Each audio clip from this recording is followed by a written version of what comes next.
প্রিয় দর্শক, আসসালামু আলাইকুম। আমি ডক্টর বজলুর রহিম রিপন, বাত ব্যথা, প্যারালাইসিস ও sports injury specialist, Medico hospital, Reshtipara, Tangail থেকে আপনাদের সবাইকে জানাচ্ছি শুভেচ্ছা। প্রিয় দর্শক, অনেক রোগী আছেন দীর্ঘদিন যাবৎ আপনার ঘাড়ে ব্যথায় ভোগেন। বিশেষ করে ঘাড়ে থেকে ব্যথা অনেক সময় হাতের এই দিক থেকে একদম আঙ্গুল পর্যন্ত চলে আসে, এবং এই ব্যথাটার সাথে অনেক সময় দেখা যায় হাত ঝিঝি, অবশ অবশ, ভারী ভারী, আবার কোনো কোনো সময় হাত দুর্বলও থাকতে পারে। এই ধরনের সমস্যায় অনেকেই দীর্ঘদিন যাবৎ ভুগছেন এবং অনেক ব্যথানাশক ওষুধ খাচ্ছেন, কিন্তু এই ধরনের ব্যথা সহজে কমে না, বা ঝিঝি, অবশ অবশ, ভারী ভারী কমে না, এবং ফলে দেখা যাচ্ছে যে স্বাভাবিক জীবনযাপনে মারাত্মকভাবে ব্যাঘাত ঘটে। আসলে দর্শক, এই যে ঘাড়ে ব্যথা, হাতে ঝিঝি, অবশ অবশ, ভারী ভারী কেন হয় সেটা একটু জানা দরকার। এই যে আমাদের যে ঘাড়ের যে অংশে, যে আমাদের মেরুদণ্ডের যে ঘাড়ের অংশটুকু আছে, এই অংশ থেকে যে এই যে নার্ভ গুলা বের হয়, যে হলুদ হলুদ দেখতেছেন প্রিয় দর্শক, এই যে হলুদ গুলা, এগুলা হচ্ছে নার্ভ।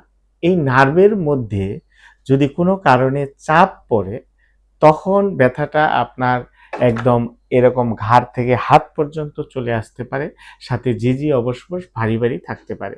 তো এই ধরনের নার্ভে কম্প্রেশন বা চাপ বিভিন্ন কারণে হতে পারে। যদি ডিস্ক প্রলাপস হয় সে কারণে হতে পারে, ডিজেনারেটিভ চেঞ্জের কারণে যদি হাড়ের বৃদ্ধি ঘটে সে কারণে হতে পারে, ডিস্ক ডিজেনারেশন হলে হতে পারে, এরকম বিভিন্ন ধরনের, বা স্টেনোসিস হলে হতে পারে। অনেক এই ধরনের বহুবিধ কারণ আছে। তো যখন এই ধরনের উপসর্গ দেখা যায়, তখন সেটাকে আমরা সার্ভাইকাল রেডিকুলোপ্যাথি বলি। তো এই ধরনের সার্ভাইকাল রেডিকুলোপ্যাথির ক্ষেত্রে সাধারণত ব্যথানাশক ওষুধ খুব একটা বেশি কার্যকরী হয় না। কারণটা হচ্ছে কি, যে এখানে একটা মেকানিক্যাল ফল্ট থাকে, অর্থাৎ ডিস্কের মধ্যে নার্ভের মধ্যে যে চাপটা থাকে, সেই চাপটাকে যদি রিলিফ করা না যায়, তাহলে কিন্তু শুধু ব্যথানাশক ওষুধ খেলে এই ধরনের ব্যথা সহজে কমে না।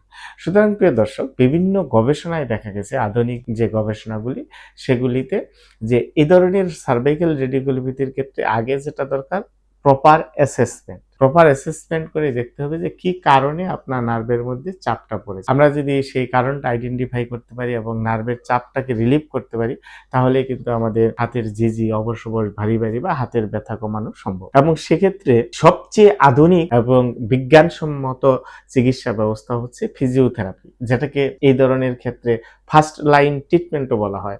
অর্থাৎ আপনি যদি অপারেশন এড়াতে চান, তাহলে আপনাকে অবশ্যই ফিজিওথেরাপি চিকিৎসা নিতে হবে, এবং সেই ফিজিওথেরাপি চিকিৎসা কিন্তু আপনি যত্রতত্র যদি নেন তাহলে হবে না। আপনাকে অবশ্যই একজন বিশেষজ্ঞ ফিজিওথেরাপি চিকিৎসক যিনি আছেন, তার পরামর্শ নিয়ে যদি আপনি ফিজিওথেরাপি চিকিৎসা নেন, তাহলে কিন্তু এই ধরনের ঝিঝি, অবশ অবশ, বারবার কাঁধ থেকে যে হাতের আঙ্গুল পর্যন্ত যে ব্যথাগুলি আছে, সেগুলি কিন্তু সহজেই সারিয়ে ফেলা সম্ভব। সুতরাং প্রিয় দর্শক, আপনারা যারা দীর্ঘদিন যাবত এই ধরনের কাঁধে ব্যথা এবং ব্যথা হাতের দিকে চলে যাচ্ছে, ঝিঝি, অবশ অবশ, বারবার এই ধরনের উপসর্গ নিয়ে ভুগছেন, ওষুধ দীর্ঘদিন খেয়েছেন, সেই ক্ষেত্রে পরামর্শ হচ্ছে আপনার ব্যথানাশক ওষুধ কম খেয়ে আপনি একজন বিশেষজ্ঞ ফিজিওথেরাপি চিকিৎসকের পরামর্শ নিতে পারেন। আমাদের পরামর্শ যদি নিতে চান, তাহলে আমাদের স্ক্রিনে দেওয়া নাম্বারে যোগাযোগ করতে পারেন। ধন্যবাদ। আসসালামু আলাইকুম।